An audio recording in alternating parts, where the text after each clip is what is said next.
You guys are capable of so much more than you know, so much more than your mind wants you to believe. Just build the psychological strength to move forward in spite of the times when your mind is trying to hold you back. Your mind can be your most valuable asset or your biggest liability, and you get to choose. This is the Building Psychological Strength podcast, where we explore ways to build resilience, build confidence, and make our minds work in our favor. We draw from the fields of psychology and life design to help us intentionally create a rock-solid mindset upon which a vibrant life experience can be built. My name is April Seifert. I'm a psychologist, a life design strategist, and co-founder of Peak Mind, the Center for Psychological Strength. Each week, I'll introduce you to an expert, a concept, a technique, or a hands-on practice that will help you build psychological strength in your own life. These are the tools to help you thrive. Hey everyone, welcome back to the Building Psychological Strength podcast. My name is April and I'm your host. Before I dive into today's episode, I want to take just a second to say thank you. You guys have no idea how grateful I am to each and every one of you who tunes in every single week. The work that we're doing on the Building Psych Strength podcast and within Peak Mind is so meaningful to me because it is truly changing the lives of people who are engaging with our content. So I can't thank you enough for tuning in, for taking this seriously, for investing in yourself, and for taking some time to do something that will benefit you and grow you as a person. I also want to give a really quick shout out to Veronica Freedom. She left a recent comment on iTunes that says, "I learned so much from listening to April and her guests. I stumbled upon this podcast accidentally and I'm in love. Very helpful and practical, my two favorite things." Veronica, you have no clue. That made me so happy to log into iTunes and see that. It brought a giant smile to my face, and I so appreciate hearing from you and from others who leave us comments and leave us thoughts and ratings on iTunes and other places. I truly feel like we are developing a family and a community within this podcast, and it just warms my heart to hear from all of you. So if you have a comment or a thought that you want to leave us, please pop over to iTunes, leave us a rating or a review, or shoot us a note through the website, peakmindpsychology.com. We would love to hear from you. Now, on that note of being a community on this podcast, today's episode is actually a little bit unique. It's a Wednesday, and I don't have a guest. I actually want to talk about a couple of things. Number one, I want to talk about something really cool that happened recently. I want to give you guys a little background on something really neat that happened, and also because we are this community and because I feel so close to all of you who come back here week in and week out, I want to give you a little behind the scenes of that big event. And in particular, I want to talk about the ways in which psychological strength enabled that event to happen in the first place and allowed it to happen as successfully as it did. So let's start with the event itself. I am absolutely thrilled to let you all know, and if you follow me on social media, you probably have gotten this part of this message already, but I'm thrilled to let you all know that I recently had the opportunity to give a TEDx talk. Now, if you've ever followed the TED brand or watched TED or TEDx talks, you know that they are a very specific format. They're very short, they're very deep and meaty, and they're meant to be extremely engaging and impactful, right? No small feat. So obviously, I am absolutely thrilled to let you know that it is something that I was able to do and that it went really well. And I'm so thrilled to share the message. I talked all about psychological strength. I talked about how psych strength impacted me in my own life. I talk about my dad passing away and the impact that that had on me really stepping outside of my comfort zone and stepping into the person that I really wanted to be, but up until that point was too afraid to even try to be. So number one, I really hope that all of you listening to this will check out that TEDx talk. You're going to hear a pretty vulnerable story from me, but also I think you're going to get a glimpse into why I take all of this so seriously and why I'm so passionate about it and why I spend so much time every week putting this podcast together for you and why we spend so much time and put so much heart and effort into the work that we're doing within Peak Mind. It's because both Ashley, my co-founder in Peak Mind, and I have actually done and actively do the tools and techniques that we talk to you guys about. We use them in our own lives and we've seen the huge impact they can make. And when you experience something like that, you can't hold it back. And that's why I chose that topic to speak about with this incredible opportunity of giving a TEDx talk. So I hope you all will check out that talk. Please take a peek at it on YouTube. I've linked to it in this episode description and also on the show notes page. So please check that out. It would be absolutely phenomenal to have you guys take a peek and leave me a comment. I'd love to hear from you there. There's a comment section on YouTube that you can say hi and leave me a comment. Let me know that you're a podcast listener too. That would be great. So that's the thing that happened. I got to give this TEDx talk. And as I mentioned, I've let people know on social media about that. But what the social media folks don't know is all of the behind the scenes that went on to make that day possible. And that's what I want to share with you today, because you all are my friends. You're in this community together and we're all working on the same thing, and that's building psychological strength. And I want to share the behind the scenes of that TEDx talk, what, happened leading up to the talk, and also some things that happened the day of the talk that absolutely required me to use every ounce of psychological strength that I had in order to make the day even happen and in order to make the day as successful as it was. So I want to talk to you today about that behind the scenes so that you can have a hands-on, really tangible example of a way in which psychological strength is impacting me in my life, so that hopefully it encourages you to keep going on this journey of building your own psychological strength, because it really does make a difference when you get in situations that are very high pressure or where unexpected things happen. A little foreshadowing there. All right, so the TEDx process is an interesting one, and you actually have to go through a number of hoops in order to get to the day of giving a talk. And the first hoop is simply applying. Now, I was sent the application for this TEDx opportunity from another person in my network who does public speaking. He sent it to me and he said, I think you'd be awesome. The topic, which was called Think Again, was very relevant to what I would talk about, which is psychological strength. And he said, I think you'd be great. I think you should apply. Now, that's one thing, right? To hear from someone else that they think you would be really good at something, that feels good.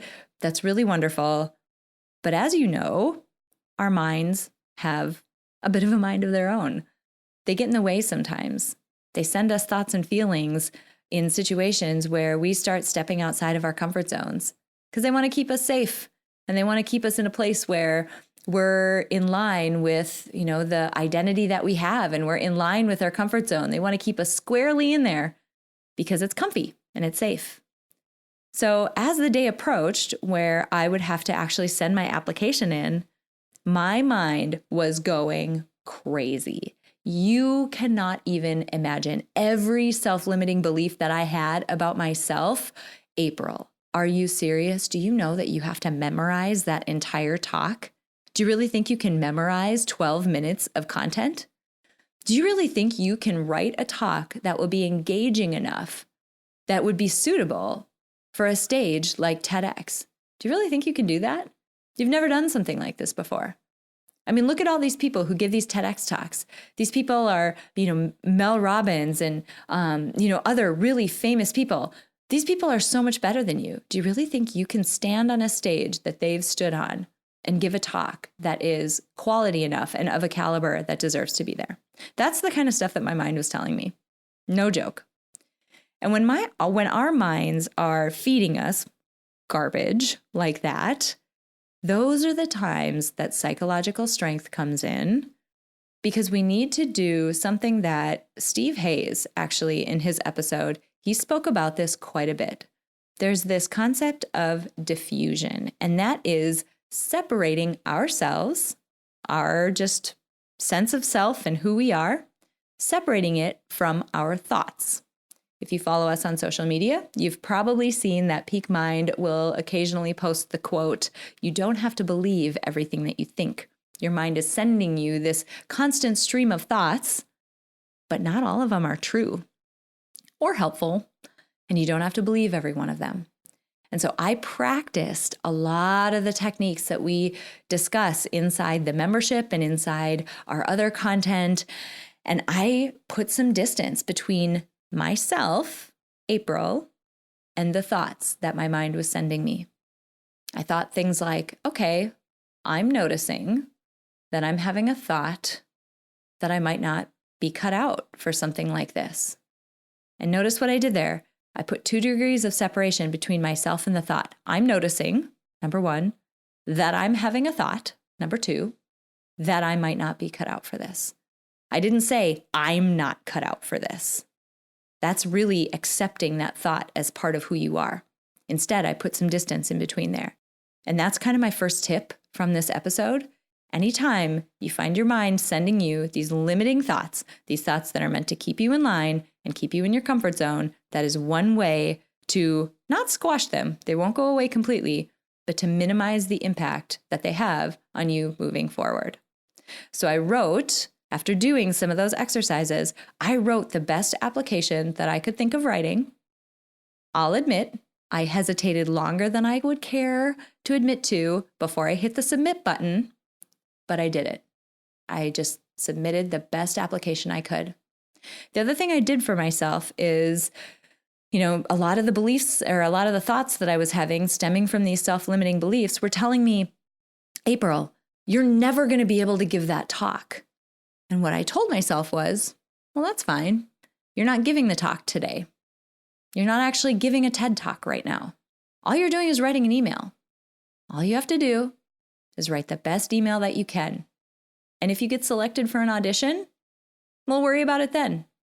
But right now, all you have to do is write an email. This is something that I learned from my days as an endurance athlete. I used to run marathons. And inevitably, at the beginning of the season, you're really out of shape. You haven't run as much over the winter. You start running, and the first day, maybe you run 5 miles, and you think, oh my God, 5 miles, that was really hard. Like, I am gassed right now. That was really difficult. How am I ever going to run 26.2? But here's the beautiful thing. You don't have to run 26.2 today. You just got to run 5. That's it. Just get done with 5. And at some point, as you're working through everything and as time goes on and you train, eventually you will get to 26.2. But do not think about the end game when you're at the beginning. Just think about your next step. So all I had to do was send an email. So that's what I did. Weeks later, I heard back that I got selected for an audition. And immediately my mind started screaming at me again, oh my God, because what I needed to do is put together a 3-minute TED-style talk as an audition. 3 minutes. I had to take people through a topic that is as complicated as psychological strength and make it engaging in 3 minutes. That was terrifying. But what I decided to do was call in some reserves. I recorded a 3-minute audition and I put it out to social media and I said, I need help.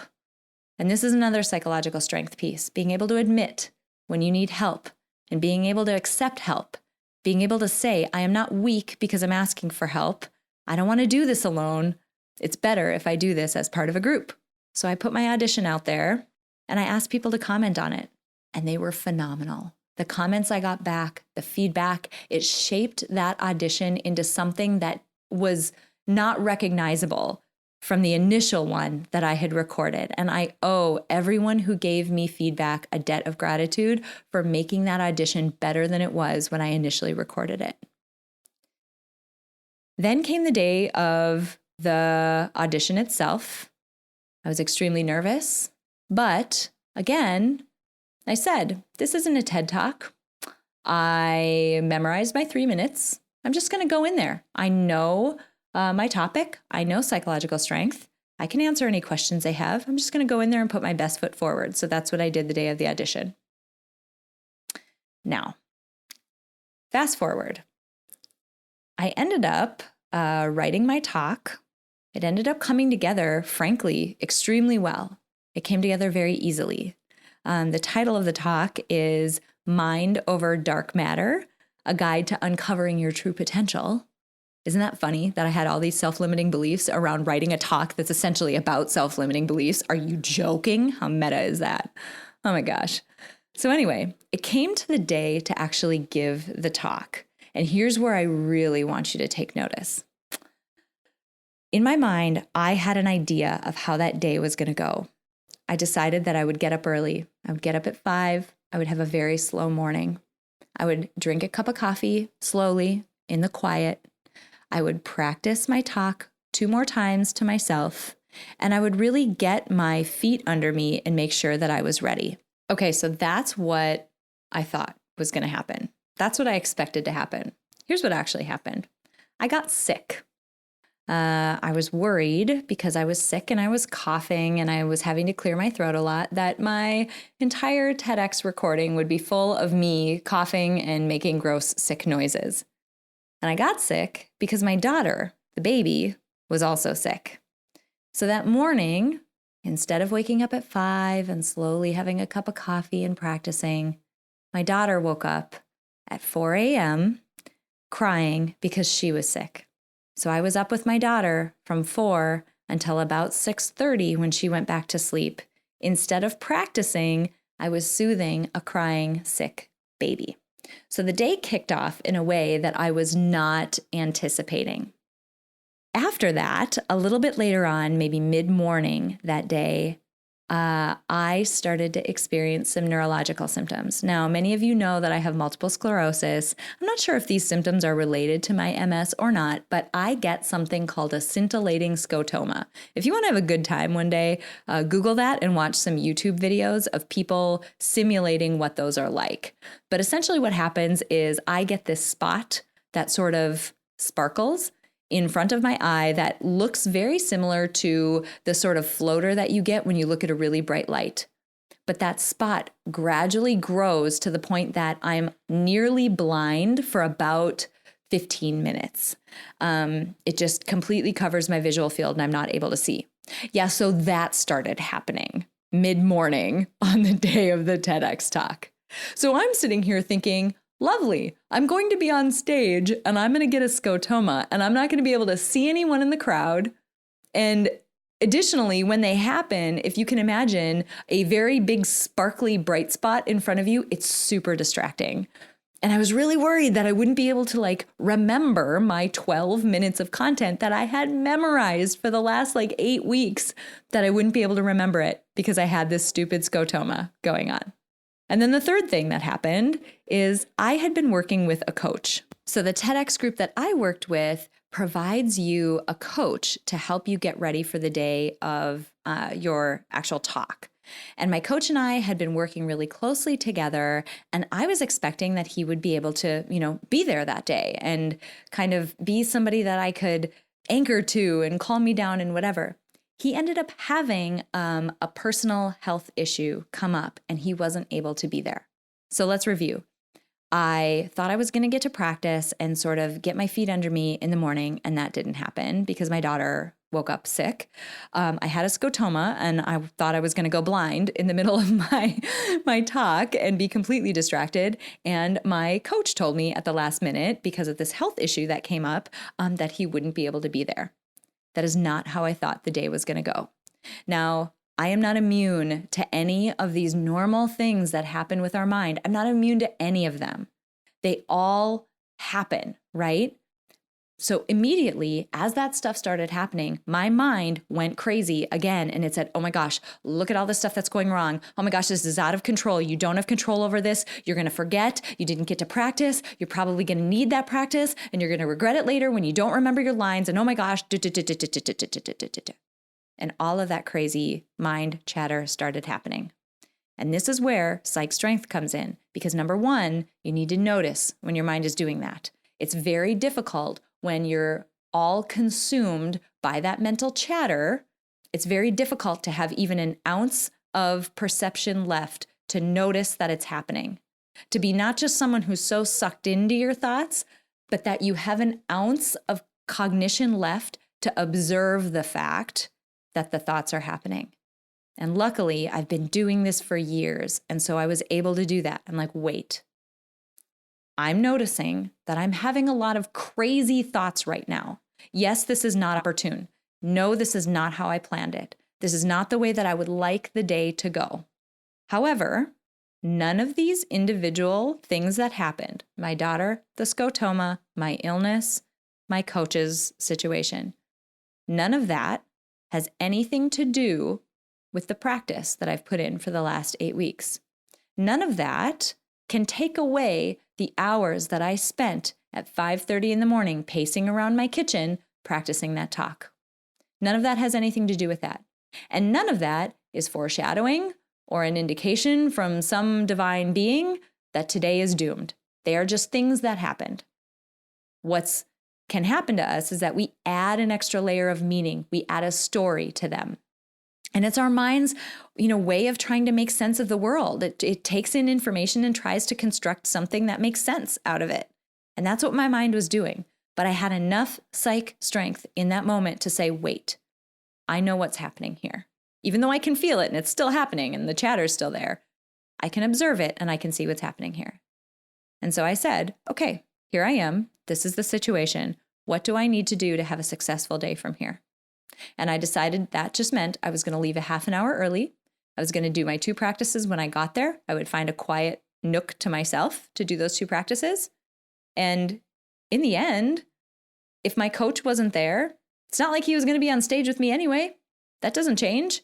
And if a scotoma happens, I'm just going to focus as much as I possibly can on what I need to say next and deliver the best talk that I can. That's the best that I can ask for myself.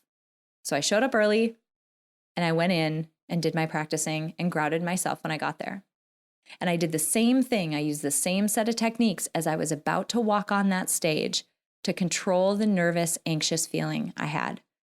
I love public speaking. I love speaking to all of you on this podcast. I am not immune to being completely terrified and so nervous I can't even stand myself before things like that happen. But again, if you have enough psychological strength, you have an ounce of energy left to be an observer of that feeling. And you can tell yourself things like, I'm noticing that I'm having nervous feelings in my body. What it feels like is pressure on my chest. It feels like butterflies in my chest.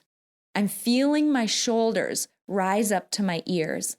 I'm noticing these feelings. These are just bodily sensations. These feelings don't have anything to do with how my talk is going to go. And these feelings are separate from who I am. You can talk yourself through a diffusion process like that and separate yourself from those bodily feelings just like you can from any kind of thought.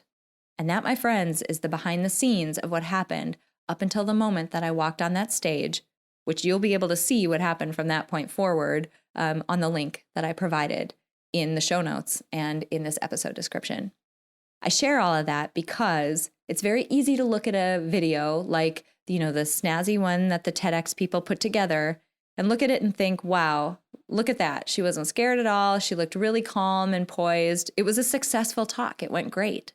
But the behind the scenes of it was a hot mess. A lot happened. I was terrified. I had to talk myself down dozens of times throughout that 8 weeks that I was practicing. And what allowed me to do that was the fact that I had been working on building psychological strength for years before that. I had the self-awareness to realize, I'm noticing that I'm having a thought like this. Isn't that interesting? Does it have anything to do with how successful I'm likely to be? No, it doesn't. It's just a thought. It's just a thing my mind is throwing at me. I don't need to add meaning to it. I don't need to add a story to it. There's no mystery to solve here. It's just a thought my brain threw at me, and I don't need to go down a rabbit hole with it. That is the reason why I'm passionate about this work. That is the reason why I spend so much time on this podcast. It's the reason why I urge all of you to engage with our content, to come back here every week and listen to these experts and do what they say. to do the techniques and practice the things that they tell you to practice. Go buy Steve Hayes' book. Oh my gosh, it is life-changing. It's called A Liberated Mind. It is life-changing. Go buy that book and do the things in it. These exercises and these techniques, they will absolutely change your life in the form of allowing you to set a goal that is so big that in the beginning you couldn't even submit an email that might put you on the track to achieving that goal. And it'll allow you to be more successful in achieving that goal because you'll be able to keep your head on when your mind and your body are going crazy. Your sense of self is separate from those things. And you can cultivate that separation by doing these exercises day in and day out, the way that I've been doing, the way that Ashley's been doing, the way that our Peak Mind members are doing. It's possible to make your life experience feel different, to thrive more on a day-to-day basis because you put the work in. Building psychological strength is possible.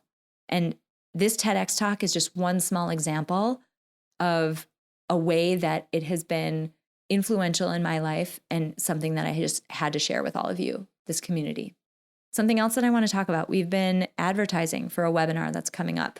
As of the release of this podcast, the webinars will be tomorrow. I have 2 webinars tomorrow, Thursday, December 12th.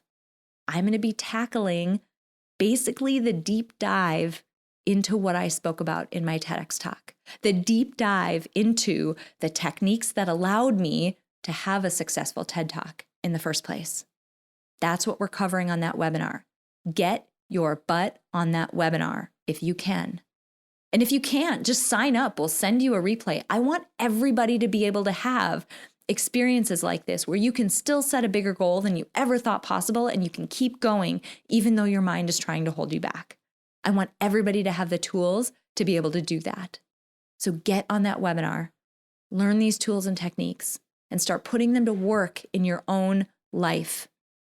I want you guys to know that building psychological strength is something that is valuable to do. And that's why I wanted to share the behind the scenes of this TEDx Talk. I'm so proud of the outcome. As I'm saying this, I'm like tearing up thinking about being able to take a lesson that I learned from my dad passing away and being able to give it to the world through a talk like this. It's such a gift. And I wouldn't have been able to get that gift. And I wouldn't have been able to achieve this goal had I not had the level of psychological strength that I have from working on it for so long. I hope this was helpful. I hope you found this useful for me to walk through this behind the scenes. As I mentioned, it's so easy to look at the outcome and think, wow, that must have been effortless and easy for that person. It was so hard. It took every ounce of everything I had, but I'm so grateful that I was able to do it. And I want the same thing for you guys. You guys are capable of so much more than you know, so much more than your mind wants you to believe. Just build the psychological strength to move forward in spite of the times when your mind is trying to hold you back. All right, guys, have an amazing week. I want to see you on the webinar tomorrow. Go sign up for it. I'll talk to you guys soon. It's a simple fact that nearly everyone in the world could benefit from building psychological strength, but not everyone will put in the time and effort to do so. But today you did. Thank you so much for listening to this episode of Building Psychological Strength. Now, if you're interested in building the mental toughness, confidence, and resilience you need to thrive through life's ups and downs, visit us at www.peakmindpsychology.com. Also, if there's someone in your life who could benefit from this episode, please share it with them. And if you yourself found this episode valuable, meaning if you took away even one insight that you can use to build psychological strength in your own life, we would so appreciate it if you would drop us a rating and a review on iTunes.